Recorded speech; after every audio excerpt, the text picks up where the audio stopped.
vraiment de Dieu ce matin. Je désire vraiment qu'il puisse nous parler, nous bénir tous ensemble. Est-ce que vous voulez être bénis encore? Est-ce que vous avez soif de Dieu? Amen. Vraiment, j'espère que c'est vraiment mon désir en ce matin. Ce n'est pas de pouvoir faire une démonstration de quoi que ce soit, mais vraiment qu'on puisse répondre à cet appel que Dieu veut nous faire en ce matin. Vraiment, il veut que nous puissions comprendre qu'on ne doit pas juste vivre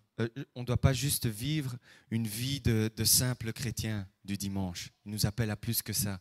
C'est vrai que parfois on a des moments de difficulté dans notre vie et on a besoin de venir à l'église et de juste recevoir. Mais Dieu nous appelle aussi à recevoir pour ensuite donner et pour bénir autour de nous. Et Dieu veut vraiment nous appeler à ça en matin. On va lire un passage, c'est en Philippiens 2. Philippiens 2, versets 1 à 11. Et j'ai intitulé cette prédication, le titre que j'ai donné, c'est « Es-tu prêt à te kénoser ?» Alors, il n'y a personne qui sait ce que ça veut dire là. « Es-tu prêt à te dépouiller ?» En fait, j'ai inventé ce mot, kénoser. Ça vient de la kénose. La kénose, c'est vraiment un terme qui existe. Alors, je vais faire juste un tout petit peu de théologie. Hein. Comme ça, c'est comme si pendant 5 minutes, on serait à l'école biblique ce matin. Vous êtes d'accord? Ouais. Alors, la kénose, c'est juste un terme qui... à travers ce terme, on peut comprendre plusieurs choses. La kénose, en fait, c'est le Christ qui était dans sa gloire, qui était dans les cieux, et qui s'est dépouillé vraiment de sa puissance, il s'est mis des limites, il s'est dépouillé de ces choses pour venir sur terre, pour revêtir notre condition, pour nous comprendre, pour comprendre notre faiblesse, notre vie. Christ a fait ça. Il était dans la gloire du Père et il est venu sur terre. Est-ce qu'on se rend compte de ça? Il est toujours resté le Tout-Puissant, mais de là, vraiment, dans la gloire où il est venu sur terre pour vivre notre vie, pour nous comprendre. Et plus que ça, ensuite, il a vécu une vie en parfaite relation, en parfaite obéissance à Dieu. Il nous a montré la vie que, entre guillemets, on doit suivre, on doit vivre nous aussi avec Dieu. Mais en plus de cela, en plus de cette vie parfaite qu'il a vécue, après, volontairement, il s'est encore plus dépouillé. Il est monté sur la croix pour nous sauver de nos péchés, de nos erreurs, pour nous racheter. Est-ce que ce n'est pas vraiment une grâce, ça? Est-ce qu'il ne mérite pas vraiment qu'on puisse le louer en ce matin? Amen, alléluia. Donc voilà, la kénose, c'est ça. C'est le Christ qui s'est dépouillé, qui est descendu des cieux sur la terre pour comprendre notre faiblesse. On va lire le passage, si maintenant il est prêt. Philippiens 2, voilà. S'il y a donc de l'encouragement en Christ, s'il y a de la consolation dans l'amour, s'il y a une communion de l'esprit, s'il y a de la tendresse et de la compassion, rendez ma joie parfaite en vivant en plein accord. Ça continue avec l'unité. On a parlé d'unité ce matin, on a parlé d'unité jeudi. Je pense que Dieu vraiment veut nous encourager à ça. Ayez un même amour, ayez un même cœur, une unité de pensée. Ne faites rien par esprit de rivalité ou par désir d'une gloire sans valeur, mais avec humilité, considérez les autres comme supérieurs à vous-même. Que chacun de vous, au lieu de regarder à ses propres intérêts, regarde aussi à ceux des autres. C'est pas facile, hein? Que votre attitude soit identique à celle de Jésus-Christ. Lui qui est de condition divine, il n'a pas regardé son égalité avec Dieu comme un butin à préserver, mais il s'est dépouillé lui-même en prenant une condition de serviteur, en devenant semblable aux êtres humains. Reconnu comme un simple homme, il s'est humilié lui-même en faisant preuve d'obéissance jusqu'à la mort, même la mort sur la croix. C'est aussi pourquoi Dieu l'a élevé à la plus haute place et lui a donné le nom qui est au-dessus de tout nom, afin qu'au nom de Jésus, chacun plie le genou dans le ciel, sur la terre et sous la terre, et que toute langue reconnaisse que Jésus-Christ est le Seigneur à la gloire de Dieu le Père. Amen. Est-ce qu'on reconnaît que Christ est notre Seigneur, notre Sauveur? Amen, alléluia. Je voudrais juste introduire ça avec le contexte en fait de cette lettre. C'est Paul qui a écrit cette lettre. Il a écrit cette lettre aux Philippiens. Et donc les Philippiens, c'est la ville de Philippe. Et ça se trouve en Macédoine orientale. Bon, c'est la Grèce actuelle. Comme ça, vous avez une petite idée. Je pense que vous voyez plus ou moins l'Europe, où est la Grèce. Et voilà, donc ça se passe au 1er siècle, juste après Jésus-Christ. Donc, bon voilà, c'est il y a longtemps, mais c'est vraiment les premières années, voilà, après la mort de Jésus, et voilà, toutes ces choses qui se passaient, vraiment l'Église qui venait de naître, il se passait vraiment beaucoup de choses, le Saint-Esprit agissait, et en même temps, il y avait un contexte de persécution. Vraiment, les chrétiens étaient vraiment persécutés, le nom de Jésus était vraiment persécuté. Et pendant cette période-là, donc il y avait l'Empire romain qui était très puissant. Je pense qu'on connaît tous un peu l'Empire romain, on a déjà vu des films. Bon, c'est pas que Astérix et Obélix, hein, l'Empire romain, mais dans cette période-là, en fait, l'Empire romain avait des colonies. Et certaines villes, donc ils arrivaient, ils pillaient tout, ils prenaient possession de cette ville et puis ça devenait leur colonie. C'est comme ça qu'ils fonctionnaient, ils avançaient comme ça dans le territoire. Et certaines villes devenaient les colonies. Et la ville de Philippe, là où est écrite la lettre aux Philippiens, la ville de Philippe était devenue une colonie romaine. Alors qu'est-ce que ça veut dire?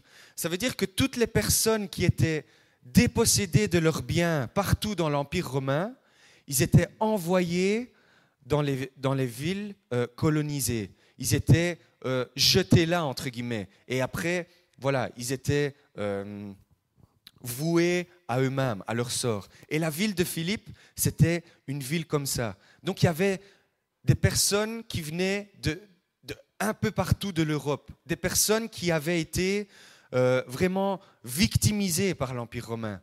Ils avaient perdu tous leurs biens, ils avaient perdu parfois même leur famille. Et il y avait des personnes vraiment de toute origine dans cette ville.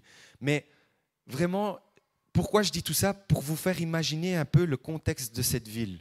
C'était une ville un peu détruite. Les gens étaient détruits. Les gens avaient tout perdu, ils n'avaient plus rien. Et ils avaient peut-être des raisons de blâmer Dieu. En tout cas, certains blâmaient Dieu alors que Dieu n'y était pas forcément pour quelque chose. C'était la faute vraiment de la méchanceté humaine, de cette envie de conquérir. Et Paul écrit cette lettre à l'Église, aux chrétiens qui sont à Philippe, dans ce contexte-là. C'était vraiment des personnes voilà, qui avaient vraiment des difficultés, qui étaient vraiment, qui avaient tout perdu. Aussi, il y avait un contexte vraiment idolâtre, païen.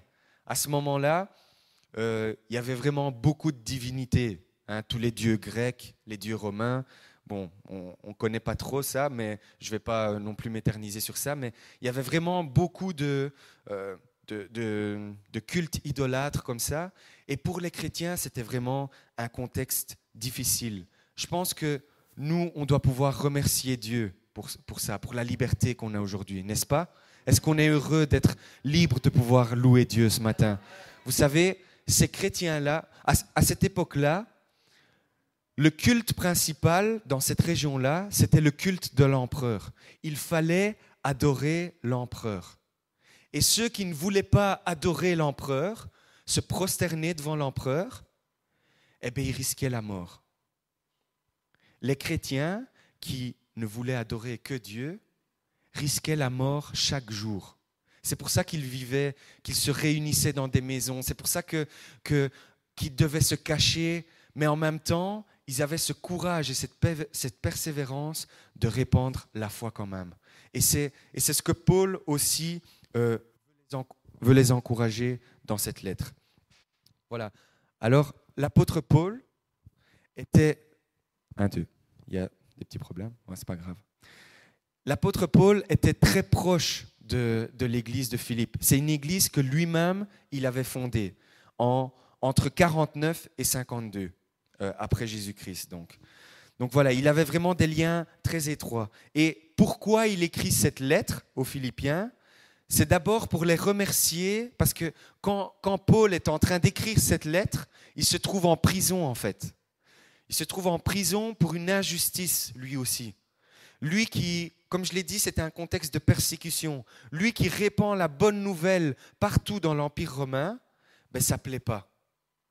Et simplement parce qu'il prêche Jésus-Christ, il est captif en prison, il est emmené en prison. Et malgré ça, il essaye quand même d'encourager les chrétiens de Philippe. Et donc il envoie cette lettre, il écrit cette lettre là où il est en prison, et il remercie les Philippiens pour vraiment leur aide, pour leur prière, alors que lui, il est en prison. Et puis, vraiment, il les encourage à l'unité, à combattre ensemble dans ce contexte de persécution, vraiment dans ce contexte d'opposition.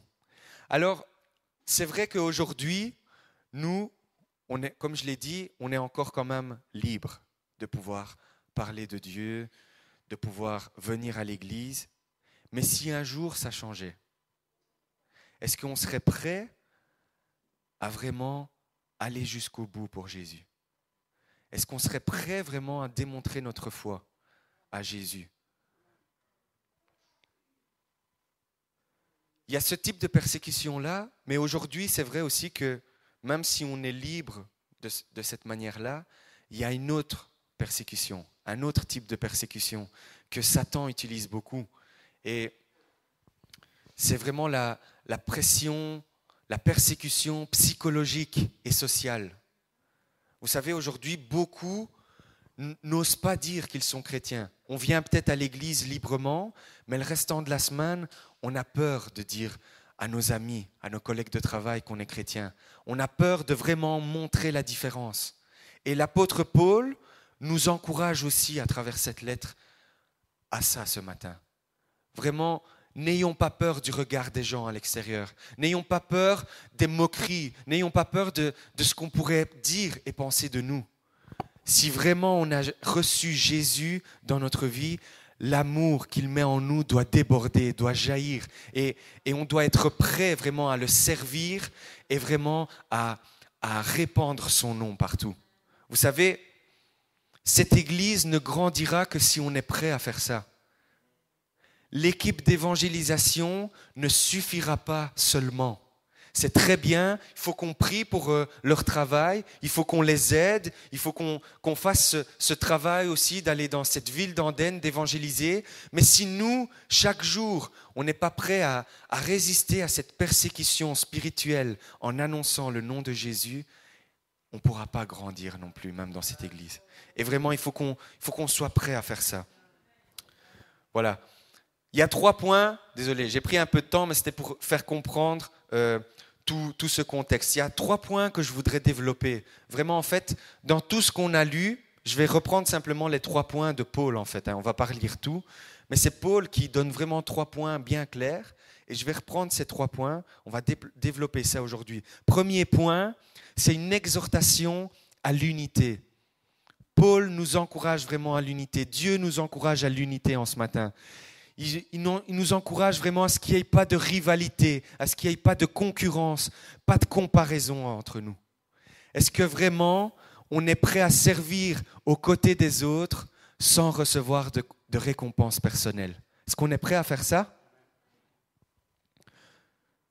Vraiment, c'est la base pour fonder quelque chose de durable. L'unité à travers l'humilité. L'humilité, ce sera le point 2, mais vraiment les 2 points sont très liés. C'est vraiment la base. On a besoin d'être unis pour pouvoir former et fonder quelque chose de durable et de grand pour cette Église, pour l'Église de Christ. Vous savez, comme je l'ai dit, Paul nous encourage à vraiment ce qu'il n'y ait pas de rivalité, pas de compétition, pas de concurrence. Tout d'abord, dans cette Église, au sein des frères et sœurs, mais aussi ensuite entre chrétiens dans les églises différentes. Vous savez, malheureusement, parfois, ben, les églises commencent à se faire un peu de concurrence. On veut faire croire que notre église est meilleure. D'autres veulent faire croire que leur église est meilleure. Et vous savez, nous, on fait ceci, nous, on fait ce programme-là, nous, on chante d'une telle manière, nous, d'une autre. Et on essaye de montrer que venez dans notre église. C'est nous la meilleure église. Dieu veut pas ça. Dieu veut une unité dans le corps du Christ, c'est-à-dire dans cette église, mais aussi dans toutes les églises, dans les églises qui sont proches de nous. Vraiment, on est appelé à collaborer entre chrétiens, vraiment à travailler pour Christ, parce que surtout, c'est son nom qui doit être répandu. La bonne nouvelle, vraiment l'évangile de grâce, et que des âmes puissent venir vraiment à sa présence, puissent venir au salut à travers ce travail. Mais aussi et surtout, Dieu nous appelle à ce qu'il n'y ait pas de rivalité et pas de concurrence au sein de cette Église. Vous savez, on pourrait penser que c'est bizarre quand même, on est chrétien, on est frères et sœurs. Tu ne vas pas me dire, Francesco, qu'il y a de la concurrence entre nous, il y a de la compétition, il y a de la rivalité. Je ne pense pas. Eh bien, en fait, si. Regardez, même déjà, Paul en parle à ce moment-là. Déjà, à cette époque-là, dans l'église de Philippe, ça existait aussi. Et vous savez, ce problème de concurrence, de rivalité, de compétition peut amener à la division, en fait. Et c'est important vraiment de faire attention à ça. Ceci peut amener aussi à la jalousie, en fait. Vous savez, Dieu donne des choses à chacun d'entre nous et on ne doit pas vraiment se faire la guerre entre frères et sœurs. On doit vraiment être unis. On ne doit pas regarder vraiment à ce que quelqu'un a de plus que nous peut-être. Vraiment, Dieu nous encourage vraiment à l'unité. Il faut faire attention parce que si on tombe dans ce piège-là, on risque la division. Même si on est toujours dans l'église, même si on est toujours là ensemble, on pourrait être divisé dans le sens qu'il n'y a pas de communion, il n'y a pas de fraternité. Et vraiment, le terme que Paul emploie dans ce passage-là, le terme grec, c'est koinonia. C'est ce terme-là pour parler de l'unité, de la communion. Et pourquoi je parle de ça ? Parce que ce terme-là est utilisé en grec aussi pour dire plusieurs choses, donc l'unité, la communion, mais ça peut aller jusqu'au point de s'unir pour commettre un meurtre, être complice pour un meurtre. Vous savez, je pense qu'on a déjà vu beaucoup de séries, les experts et tout ça aujourd'hui, et il y a parfois, on comprend ça, le fait d'être complice. Il y a 1, 2, 3 personnes, une équipe qui se mettent d'accord pour tuer une personne. Vous savez, les personnes qui ont tué Jésus, qui l'ont crucifié, ils étaient dans une parfaite harmonie, dans une parfaite unité, dans une parfaite communion pour tuer le Christ. Ils étaient tous d'accord pour ça. C'est vraiment ce terme-là, l'unité, vraiment une harmonie. On est tous sur le même pied d'égalité, on va tous dans la même direction. C'est vrai qu'on n'a pas tous les mêmes idées, on a quelques petits différents, mais on va quand même tous dans la même direction. Est-ce que ce matin, on peut dire qu'on est dans une parfaite koinonia, qu'on est dans une parfaite unité ? Je ne sais pas, mais en tout cas, Dieu nous appelle à ça, vraiment, ce matin. Dieu nous appelle à retourner à cette unité tous ensemble. Même si on a des différends peut-être avec certaines personnes, même si on n'est pas toujours du même avis, c'est normal, on a des points différents. Mais ces choses-là ne doivent pas faire qu'on n'a plus de relation avec nos frères et sœurs. On doit quand même être en unité. On doit quand même avancer dans la même direction vers Jésus. On doit servir Dieu tous ensemble. Si on ne se serre pas les coudes, comme on l'a dit, on ne pourra rien faire de durable et de grand pour Dieu. Il n'y a rien de grand qui pourra se servir. Est-ce qu'on est prêt à se serrer les coudes tous ensemble en ce matin ? Amen, alléluia. Vraiment, c'est important de comprendre ça. Pourquoi parler d'unité ici dans ce texte et pourquoi même parler d'unité aujourd'hui? C'est vraiment la chose importante à comprendre aujourd'hui. Vraiment, pas de rivalité, pas de compétition, mais surtout pas de comparaison. Je peux comprendre que parfois la compétition, la rivalité n'est peut-être pas très présente dans l'Église, ok. Parfois c'est quand même présent, alors je me devais de le dire, mais en tout cas, le fait de se comparer aux autres, ça je sais que c'est très très présent dans l'Église. Et vous savez pourquoi je le sais? Parce que moi-même, pendant des années, je me suis comparé aux autres. Et vous savez, il y a des dangers à la comparaison. Il y a 3 dangers. L'orgueil ou la satisfaction, la sous-estime et la jalousie. Vous savez, quand on commence à se comparer aux autres, ça amène la satisfaction ou bien l'orgueil dans le sens que je regarde certains chrétiens et je me dis, je suis meilleur qu'eux quand même. Hein. Dieu, tu dois quand même être content de moi au final. Quand on regarde lui, là, je ne suis pas si mal. Hein. Et donc ça amène l'orgueil dans notre vie. Ça amène une satisfaction que Dieu ne veut pas. Peut-être, c'est vrai, tu fais mieux que certains autres chrétiens, ce n'est pas grave. Tu es appelé à faire plus encore pour Dieu. C'est toi-même que tu dois te jauger. Tu dois vraiment regarder qu'est-ce que tu peux faire de plus encore pour Dieu. Deuxième danger, la sous-estime. Quand on se compare aux autres, justement, on pourrait se dire « Oh, ils chantent tellement mieux que moi. Seigneur, je ne suis pas capable de chanter pour toi. Je ne suis pas capable de faire quelque chose pour toi. » Non, Dieu ne veut pas que tu penses ça. Dieu ne veut pas ça dans ta vie. Dieu veut que tu puisses vraiment trouver ta place en lui, trouver ta place dans cette église, dans sa présence. Vraiment, Dieu ne t'appelle pas à te comparer aux autres, parce que sinon ça peut apporter de la sous-estime, dans la sous-estimation dans ta vie. Vraiment, Dieu te donne de la valeur. Tu as de la valeur à tes yeux. Dieu t'a donné des choses, Dieu t'a donné des talents, des capacités, et il veut que tu les utilises. Alors ne dis pas non, ne dis pas c'est pas possible, ne dis pas je suis pas capable, parce que Dieu veut faire quelque chose avec toi. Dieu veut faire certaines choses avec certaines personnes et d'autres choses avec certaines personnes. Je suis peut-être capable de chanter, mais je ne suis pas capable de faire d'autres choses. Et ces autres choses que je ne suis pas capable de faire, Dieu t'a donné les capacités à toi de les faire. Et si tu ne les fais pas, il n'y aura personne pour le faire. Parce que moi, je ne suis pas capable de les faire. Alors vraiment, réalisons ces choses que Dieu veut nous donner ou nous a déjà données pour les mettre vraiment à son service et pour servir Dieu et pour qu'il puisse sauver des âmes. Amen. Ensuite, le 3e danger, c'est la jalousie.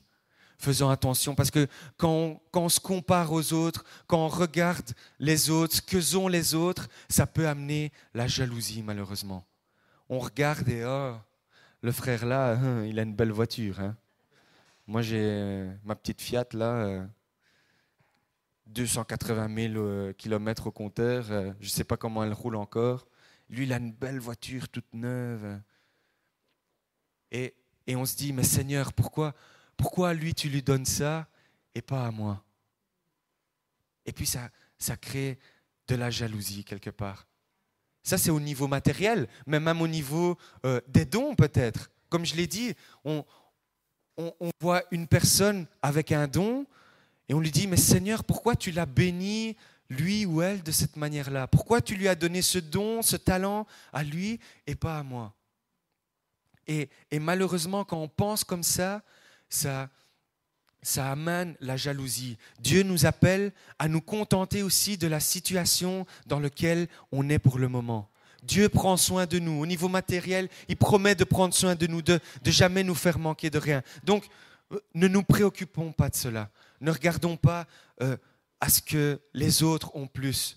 Dieu, c'est vrai, Dieu a permis à certaines personnes d'être plus riches. Oula. Mais ces personnes qui ont reçu plus de la part de Dieu ont une plus grande responsabilité aussi de la part de Dieu. Ils sont appelés encore plus à donner, à aider. Aider les pauvres, aider les personnes, aider l'Église. Plus Dieu donne, plus grande est la responsabilité. Est-ce que tu veux que Dieu te donne? Dieu t'appellera à de plus grandes responsabilités. Est-ce qu'on veut être riche ce matin? Est-ce qu'on veut que demain, il y ait 1 million d'euros sur notre compte en banque? Tout le monde. Amen. Alléluia. Oui, Seigneur, donne-moi 1 million, je te promets, je te donne la dîme. Donne-moi même 50%. Ça me fait quand même 500 000 euros, c'est bon. Commence maintenant avec ce que tu as. Commence à servir Dieu, à donner à Dieu de ton temps, pas simplement l'argent, mais de ton temps, des talents qu'il t'a donné, des capacités que tu as. Commence avec ce que tu as. Commence à donner ça à Dieu. Commence à servir Dieu de cette manière. Et tu verras, après, il te donnera encore plus.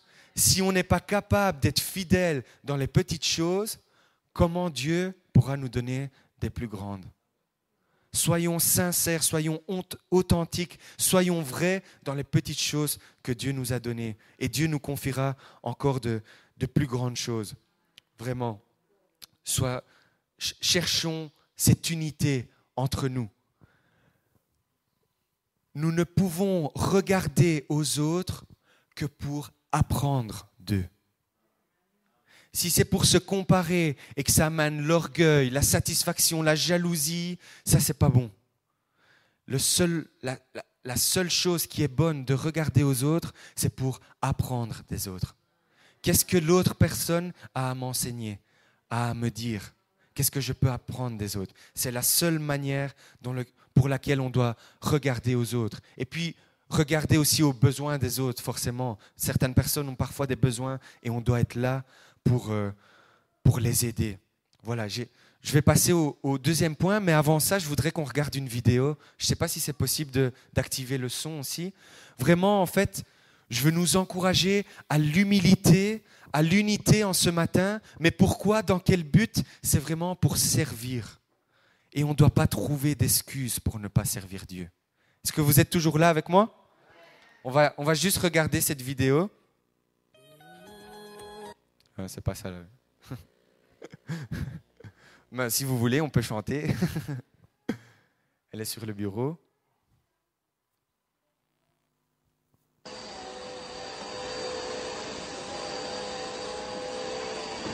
Si alguien tiene deseo de servir, no hay excusa. No hay excusa.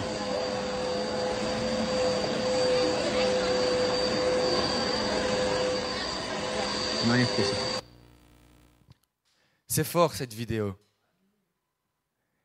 Quelle est ton excuse aujourd'hui pour ne pas servir Dieu? Pour ne pas t'engager avec Dieu? Je ne parle pas simplement de nettoyer l'église ici, hein. C'est pas juste ça. Mais on n'a pas d'excuse pour ne pas servir Dieu, pour ne pas aller de l'avant, pour ne pas mettre en action ce qu'il nous a donné, les talents, les capacités, les dons qu'il nous a donnés. On ne peut pas rester à l'arrêt, les bras croisés toute notre vie. Vous savez, je peux comprendre, hein, comme je l'ai dit au tout début, il y a des moments de notre vie où on passe par des difficultés, on passe une période difficile où on a besoin d'être encouragé, où on vient à l'église uniquement pour recevoir, on a besoin de bénédictions, on a besoin de plus et tout ça pour vraiment reprendre des forces. Ok, ça c'est normal. Et puis, chaque fois qu'on vient dans la maison de Dieu, c'est pour ça aussi, mais pas uniquement. Il faut qu'on arrête d'être juste dans notre confort. On ne peut pas se permettre de vivre une vie en tant que chrétien, de venir simplement à l'église le dimanche et de chanter des chants et puis d'écouter la moitié de la prédication. Parce que de temps en temps, en plus, on a nos pensées qui partent et tout ça. On ne peut pas se permettre de vivre uniquement une vie comme ça. Si Dieu vraiment nous a sauvés, si Dieu a fait quelque chose, une nouvelle œuvre dans notre vie, on est appelé à partager cet amour que Dieu nous a donné. Et vraiment que les gens puissent recevoir aussi cet amour que nous on a reçu.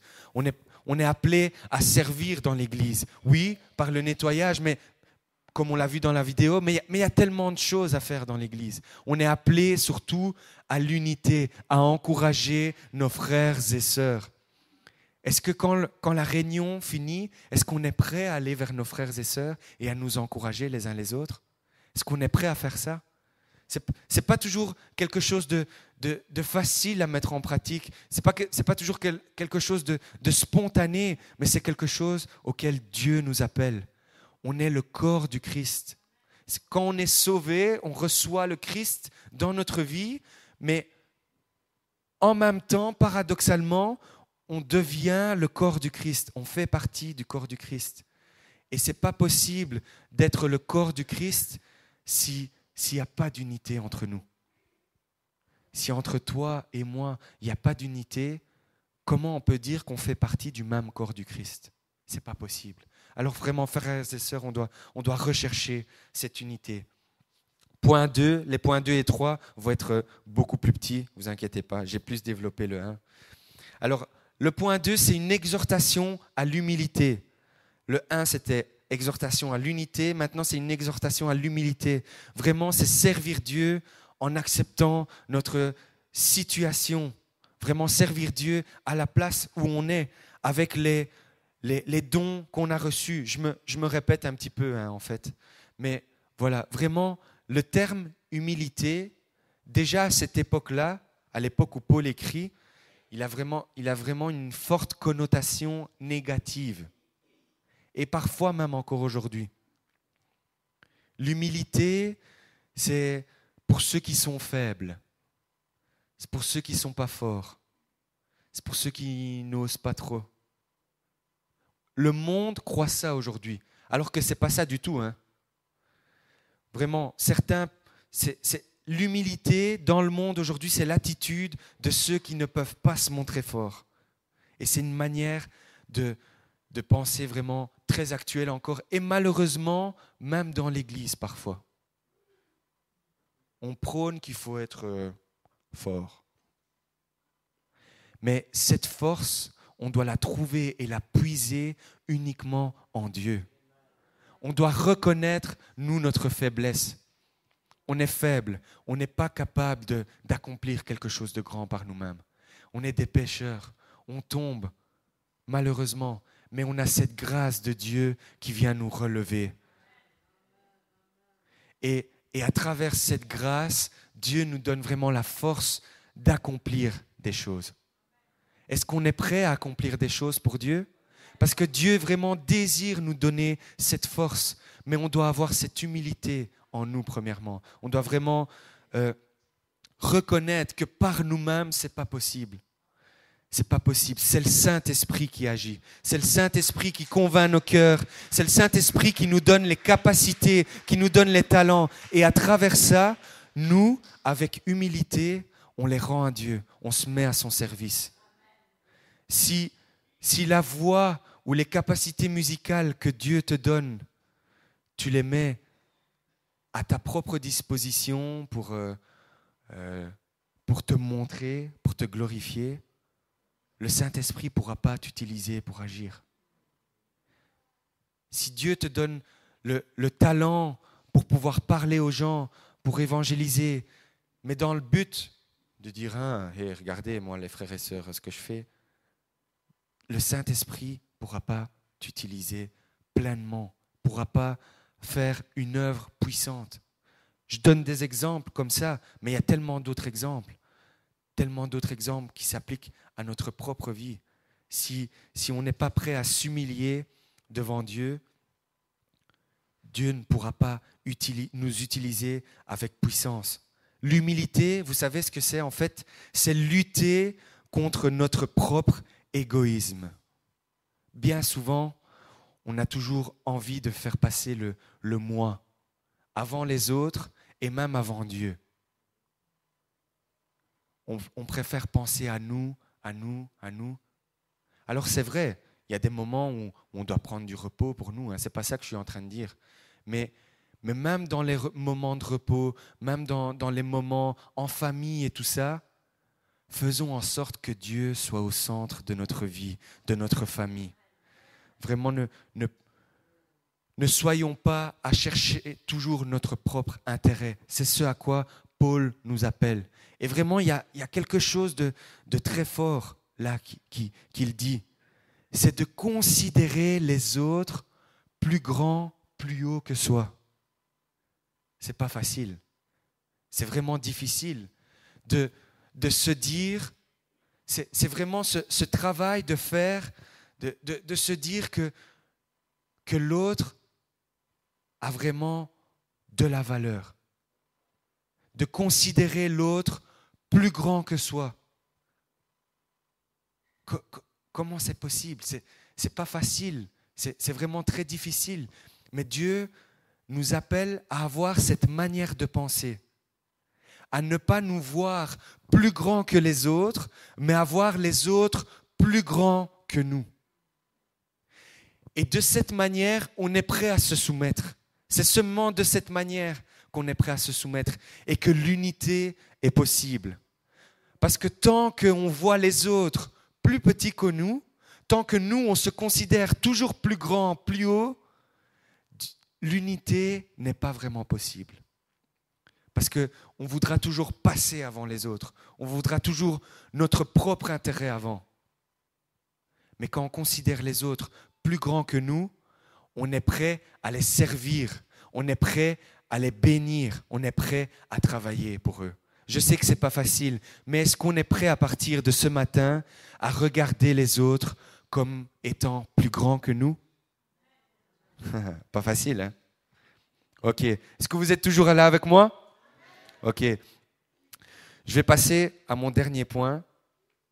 Et le troisième point que Paul nous donne même dans ces passages, c'est une exhortation à suivre l'exemple du Christ.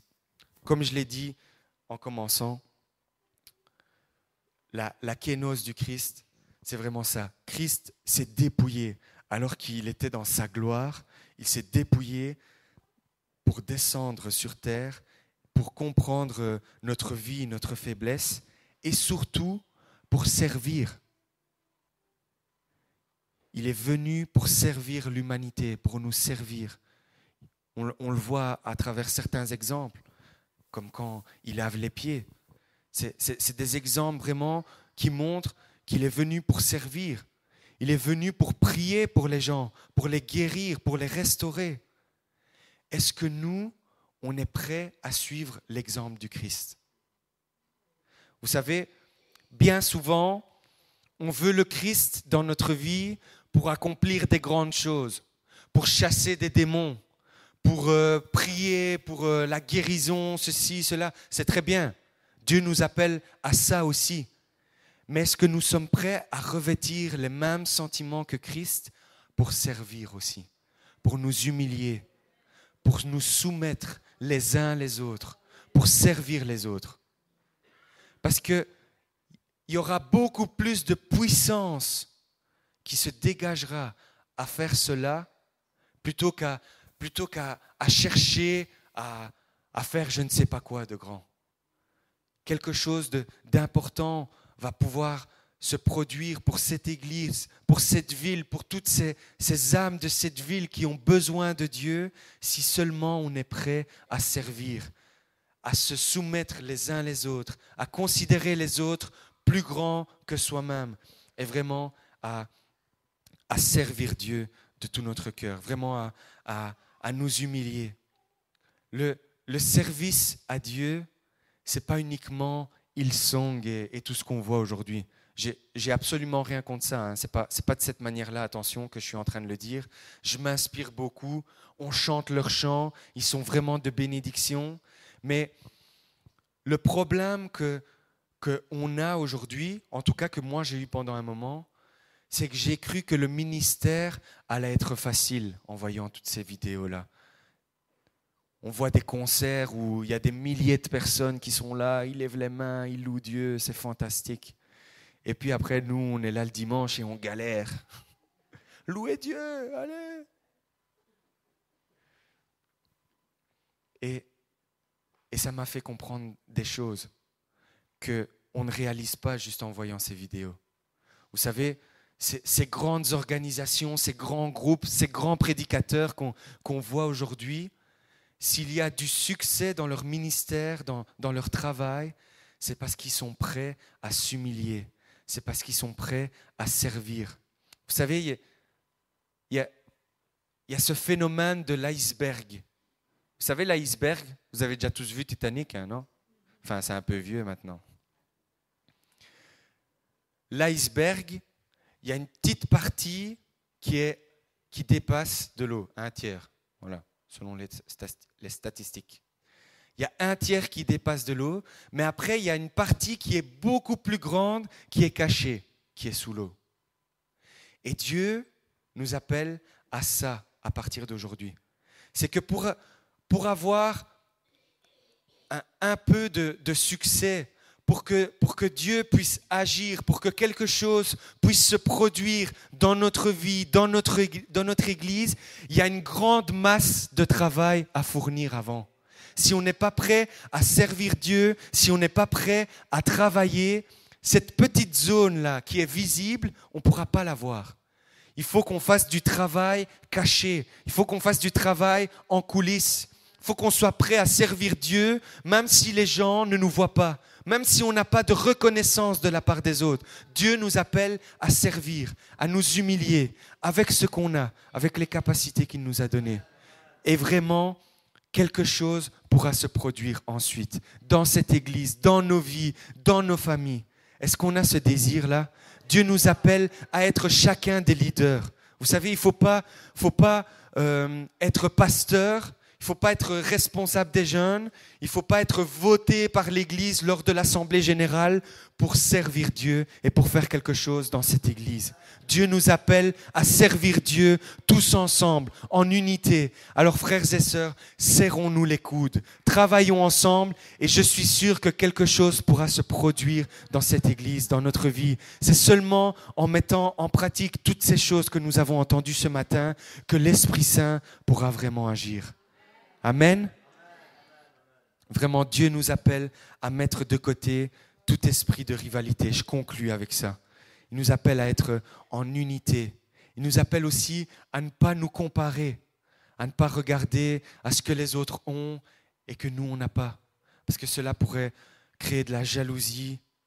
Il nous appelle à ne pas nous comparer parce que cela pourrait créer de la satisfaction, de l'orgueil en nous aussi. Faisons vraiment attention à ça.